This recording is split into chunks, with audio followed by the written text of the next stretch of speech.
Better late than never, though. I didn't even position myself in the normal spot today. I'm just like, you know what? It is what it is. I should have done it on the couch. I should have moved it. That's a very auspicious angle, though, Mike. I feel you. Okay, so today we are going to talk about this crazy old sellers market that we're in. So super competitive.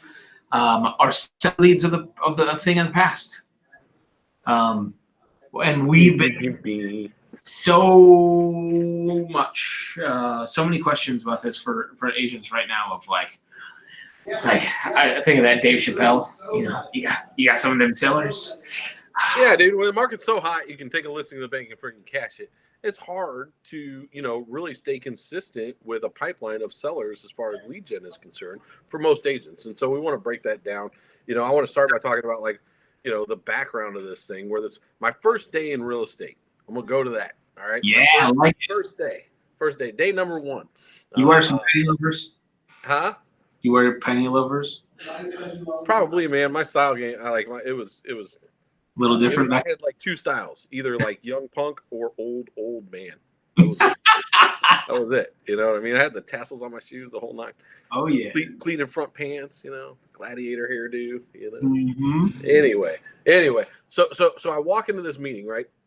Now this is a successful independent company, and I'm 20 years old, literally, and I walk into the boardroom where everybody's at, and I've told this story before. You've heard this before, Jake, but they're all freaking out, pounding their fists on desks, snarling at each other because they're breaking up territories. And the thing that they were breaking up territories for was these mailers for home evaluation coupons, right? So the brokerage would mail these out on their behalf, and they got their carved up little territories based on basically the MLS. Our MLS, for whatever reason, they carved up into letters. You know what I mean? Like, this is this area, this is A, B, you know what? And so, like, I don't know what's going on. So obviously I get the worst areas, right? Like how am I even going to fight for this, right? I'm like, this is really what I've chosen to do, be with all these crazy people, like snarling, right? And that was really the beginning of my understanding as far as seller lead generation was concerned, to attract somebody. Now there's all the old school, knock on doors and call FSBOs and expireds and all that stuff. And if you're doing that, great. You're going to do it until you figure out what we're talking about today and get this consistent. And then you're going to stop doing that. And you're going to make all the rookie agents that you have on your team in the future do that, because you're going to hate it once you figure out how to not do it anymore, right? Mm-hmm. So we were working with a buddy this week, and he's very heavy on the buy side, right? I think he's going to do like 300 transactions. And he's like, I forget what he told me, like 60, 70, 80% of his business is on the buy side. And until I figured this out, that's how my business looked exactly as well. And I mean, Brian Moses too, like his business was like, I forget what, do you remember? It was like 90% buy side, because it's so easy to create a process around that's duplicatable to build a team around. Yep. And when you do that, it becomes very profitable, very predictable. And you're like, the listings will come, and they do. And that's where the other 10, 20% of your pillar comes from, because they're passive as far as your listing generation is concerned. Mm-hmm. And so, everybody always thought that the listings that I got were from my USP, the Guaranteed Sell program, but they weren't. They were from really the same concept as mailing somebody a coupon, right? That said, call me to give you an in-depth free CMA certified market analysis of your home to tell you what your home is worth, right? And I'll never forget, like, the first listing that I got from that was a trailer park, believe it or not. And the guy calls me up, and I'm still this rookie. The whole park? The whole park? Uh-huh. And I listed a trailer park. And I don't remember what it sold for. I remember the guy who bought it because he became my friend. His name was Scott Frisella.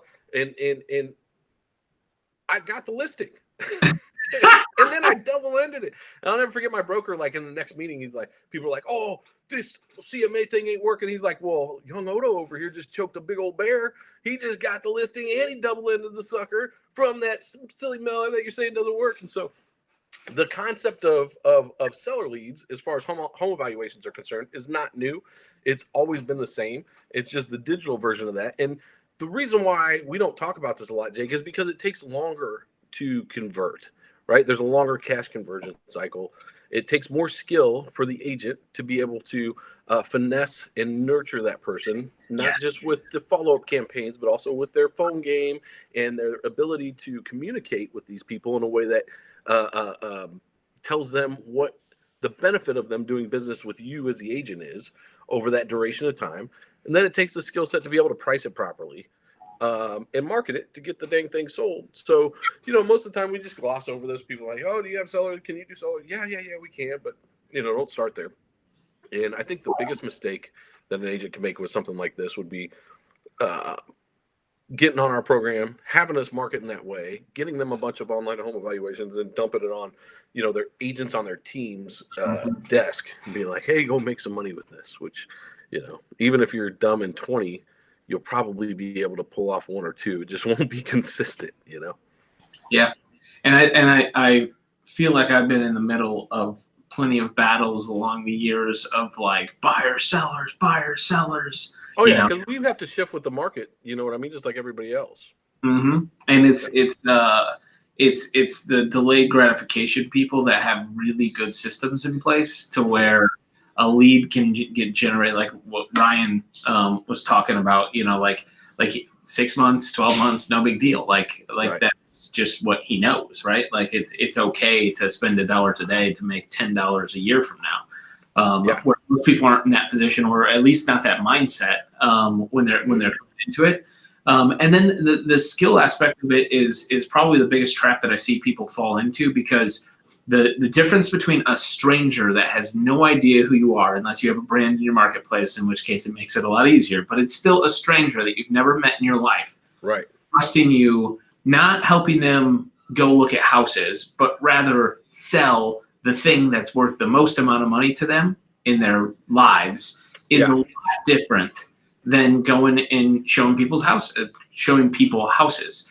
And that skill set is developed. And what most people think is, and I ask this question all the time when people talk about sellers, like, if I got you 10 listing appointments, people that are wanting you to go out to talk about listing their homes, how many do you think you can win? Without fail, the number one answer is 9. It's good to be optimistic. The answer is 8, which I agree, but it's like this false positive of like, I've dealt with a lot of people that have just been handed me. There's this trust, and it's still like a foregone conclusion when you meet with them. So that process doesn't work when you go to a stranger's house. Right. Yeah. No, 100%. Yeah. It's yeah. Just quick funny story about that. When I started divvying these home evaluation appointments, which were listing appointments, to agents on my team that had done well on the buy side and were ready to progress to, working with sellers. I kept really close track of their appointment to listing ratio. So if I sent them on 10 listing appointments, they met with 10 sellers at their home. How many of those did they actually list? And I don't remember the specific number, but I want to say it was around 60%. And I'm getting to be the old guy. I tell so many stories. Like, I'm sure you've heard this one too. But I was talking to a buddy about it and just being disappointed. He was like, "Well, Mike, have you ever really tracked yours?" I was like, "Well, I get all of them. I never miss one." He's like, "Well, you ought to track it." So I started tracking it. Mine was like 69%. So it wasn't even that big of a difference, because they were running the same repeatable model I was. They were giving the same presentation I was. They were talking about the same benefits that I was. Right. So the difference was just in maybe a little bit more being personable, experience, and some skill, and the fact that it was my name on the team. So like that probably carried some weight as well. So after I realized it, I was like, oh, good enough is good enough. So doing good. We can make that math work very well. And we did. And again, this was where most of my listings came from, and nobody ever knew. And they would see these ads out there that I would run, and they would laugh at them, and they'd be like, "Oh, you got all those websites, Odo. That's so silly. Okay, I'm not going to tell you nothing." But the truth is, it's just like any other pipeline, Jake. I mean, what you have coming in, right? How you handle them, the nurture process, keeping track of how many you speak to versus how many you actually meet with in person. And again, it's the same thing. Almost 3/4 are going to do business with the first agent they meet. And then keeping track of how many you meet with versus how many you actually list. And that's the math. And for us, like, we can generate people requesting what their home value is, right, through an online home evaluation, as easy as we can generate somebody looking to buy a home as far as a buyer lead is concerned. The trouble is the agent's not understanding the skills that are necessary to nurture those, right? Like there's no lead source that I'm aware of other than like a specific direct referral from a friend of somebody who's like, yeah, I'm ready to go right now to list my house. Who can you get me with, right? It just doesn't work like that. And most of the time they're going to be interviewing agents as well, you know? And what I did was after, you know, getting a saturation of these, I just started to raise the bar. I'm like, all right, I'm not going out unless they're this price range. I'm not going out to even meet with them unless they're this area. And then pretty soon it was like, I'm not going out if they're not done interviewing other agents, you know? Like I'm not going to get in that rat race. Like I'll come in last, you know? I'll be the last guy that they interview. I was joking with Julia about this, and I was like, then I'd ask them why they didn't list with all those other agents. They'd tell me why all those other agents suck. Do their job for me. You know what I mean? Like, do my job for me. I didn't list with this one because of this and because of that. That one guy, he had horrible breath, right, honey? Horrible breath. I'm like, oh, haven't checked mine today. Yeah, you know what I mean? Yeah. But yeah, and so as you get really good at this, you can just continue to raise the bar and then just pick the heck out of, you know, essentially the customers that are most like you that you want to do business with. And for me, man, it was just a specific price range and area that was the most convenient. Because let's be honest, you know, I'm kind of lazy sometimes. I don't want to drive all over. And that's what everybody can get to. It's just everybody wants to skip to that step. Like we talked to somebody that was a brand new agent the other day. Yeah. And he was like, my broker told me to focus on listings. So he's almost a full year into it, and he did one deal last year or two, right? And because he was focused on, and so when we were talking about, you know, why are you focused on, that's what my boss told me I should do. Keyword boss. Yeah.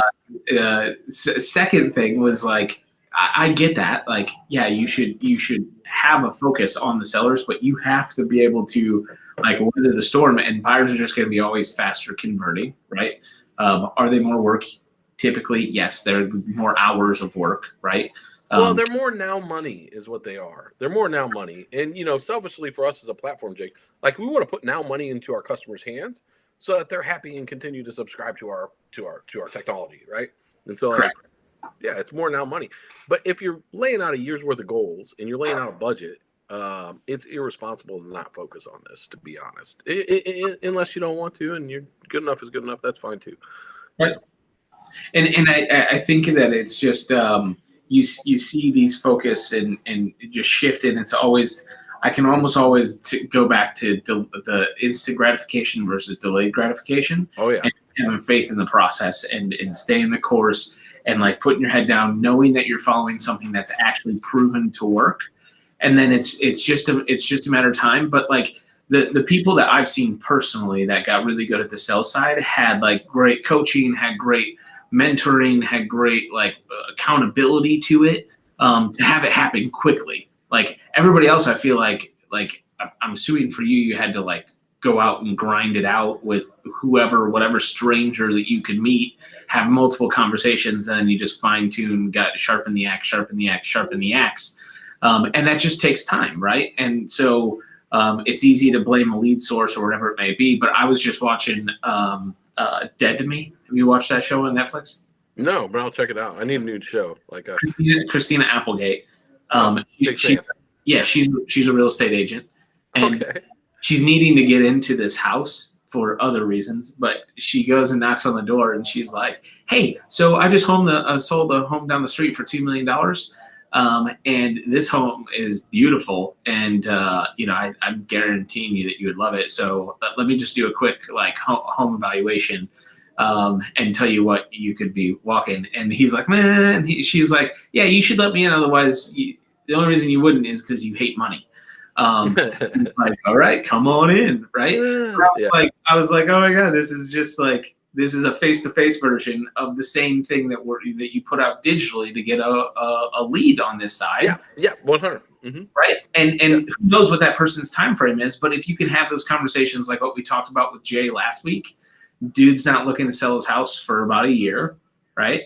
Yeah. but it's a $800,000 listing. It's trying to downsize a little bit to go to a $600,000 listing, which in San Antonio is a very high price point. And so that's 1.4 million worth of volume in a year. And I'm pretty much guaranteeing that everybody's cool with doing an extra 1.4 million in production a year from now, just as much as they're wanting to do it right now.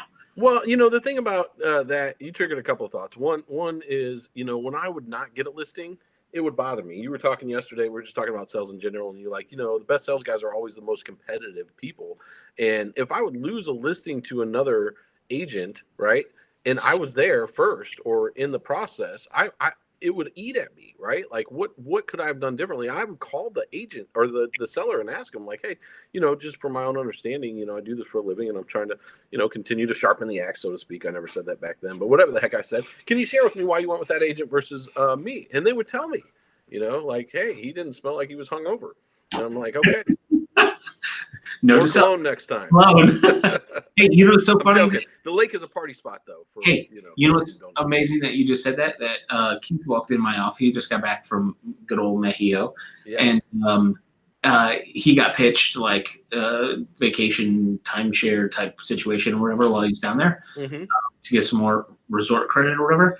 And he was like, they did this part of the process that I love, I don't want to implement, but it was same thing, right? So after you're done, before you get the actual voucher, the manager comes by and gets feedback on the presentation and why you ended up not pulling the trigger or why you ended up pulling the trigger. And that feedback is insanely valuable. Most people are super gracious, and they'll tell you, you know what I mean? Especially if you ask in a way like, hey, look, it's not going to hurt my feelings. It's totally fine. I really am dying to know. And then guess what? Next time you incorporate whatever, improvement you gained out of that level of insight into your next presentation. And I think it's important, like you said, to have that competitive nature, because it makes you not want to fail. The other part of it is, you have to be able to do this on a consistent basis. You can't just have like one or two up to bats, a month, right? You need to have over and over and over and over, like the 10,000 hours thing, to really hone that skill. And you're gonna fail a lot, but once you get it dialed in like a well-oiled machine, man, that's just how you dominate. And then you got a system that you can delegate, and you got a real business at that point. And it's having the delayed gratification, as you said, but the delayed gratification is more personal discipline. And personal discipline, in my personal experience, is never something that a person like truly ever masters. It's a up and a down and up and a down, and hopefully it progresses this direction as you're going through that. But that ability to be like, yeah, listen, a year is coming whether I like it or not, right? And God willing, I'll still be alive and still be looking to provide for my family. So why not plan to have a better year next year than I did last year, right? Or this year, or what have you. And it's a personal discipline. And I always say personal discipline is like any other muscle. You don't start with 5 pounds. I'm 50-pound dumbbells, right? You start with whatever you can lift, whatever you can commit to, and make sure that you keep that commitment to yourself. And it's the same with your marketing budget. It's the same with your plan for the year. And, even having a plan and having those plans fail is better than having no plan. Agreed. Yeah. Oh, very much agreed. And the one thing that I kind of go back to that I've been just thinking a lot lately is when we had Ryan on here, you asked him like what for his new agents, like how do you get them tuned up? There's a fly in here that's gonna take you out. It's insane, actually. So what he was talking about was with a new agent, like the most important part wasn't the training of blah blah blah blah blah blah. The most important part was proof, right? Like yes, like it's so much easier to stay the course when you are surrounded by people doing the exact same thing and you're seeing them close deals. So if you don't have your own proof yet, you're seeing, and you got to have faith in the process, right? It's like a trainer at the gym. Like if you're going to the gym and you're not seeing the results that you want, but your trainer's like, dude, you are right there at the hump. Like you're putting in the work. Like it's just a matter of time. And the only way it's not going to work is if you're not eating right or doing something differently because you're putting the work in here, right? Yeah. So if you're really following it and you have that, like that's the one thing that I love and I enjoy talking to agents about is like at Market Maker, we don't have to work from theory, right? We don't have to work from some situation like you were the number one agent by the time you were 26. We've worked with other agents across the country that are the best of the best, right? Like we've got some heavy hitters, and we see them, and it's like all these people that would come out and they're like, man, I'm doing this, and I really want to get to this place. They all have the same thing where it's like almost like looking for this secret magic pill that's going to happen, and it's like almost disappointing to tell them like, no, that's actually just a little bit of elbow grease, a bunch of leads, and some marketing, and some wherewithal to not fail. Skill set on your part, yeah. And you can make it work, and it's really that simple. But if you have the scripts and you have the drive to make sure that you actually really internalize them and make them a skill set of yours, you can take anything and make it happen. Well, and if there's an agent out there watching this and they're like, you know what, yeah, I want to do it, I'll get to it. Here's what I sent to Jake this morning. Let's see if I can get up there. This is an Elon Musk quote, and it says, if you give yourself 30 days to clean your home, it'll take 30 days. If you give yourself 3 hours, it'll take 3 hours. The same applies to your goals, ambitions, and plans. And I'll never forget when I first heard that said differently, it was like most people have this sequential success in their mind. I'll do this, and then I'll do that, and then after I do that, then I'll do that. But the truth is, you could just forget all those steps and shortcut your way up to the top. And every agent that I know that is successful in the real estate business on a massive scale, this is how they, including myself, shortcut their way to the top. They understood these principles that we're talking about. They got the wherewithal to stay consistent in their lead generation, to have those leads poured in on a regular basis. They increased their skill set through repetition and working with these leads. And, then they moved over to the sell side. And they were able to generate the seller leads, which come in the form of somebody requesting what their home is worth, right? They were able to give a tremendous amount of presentations as far as seller presentations were concerned, to the point where they got really good and were really polished, and they could get in, get out, say everything that they need to in an hour, get the listing signed, not measure the house, not go through putting up a sign, not take pictures and all the other Mickey Mouse stuff, not make a whole production out of it. They had other people to do that for them. So they'd be like the doctor, they'd come in like the surgeon, get the thing signed, get it back to the office, launch the plan. Everything starts happening, and next thing you know, they're sitting at the closing table, and they really literally put maybe 2 hours into the thing. And when you divide that over the duration of time in the year, the amount of money they make per hour is staggering, right? $500 an hour, $1,000 an hour, $2,000 an hour. Like, it's crazy, and it's so simple. It's so simple to put together. But it starts with that understanding, personal discipline, and literally being able to generate leads at will is a cheat code to screwing it up over and over and over and over and over until you get to success. Yep. And if you really want to have the seller be the part of the process for you, which you should, I mean, you just have to start and know that it's gonna take a little minute to ramp up. But I would say 6 months if you've never done this before. But 6 months of generating consistent seller leads, speaking to those leads, getting their motivation and timing, giving them a pitch on why they should meet with you if their motivation and timing is soon, giving them a pitch on what you're going to do for them if their motivation is later, and then following up with them at half the time, you know what I mean, or whatever they tell you, and being consistent with it, that's it. And then having somebody help critique you, like, hey, you said this, you should have said that. That's not what it says on the script. It says this. Anyway, if you'd like some help with that stuff, that's what we do here at Market Maker.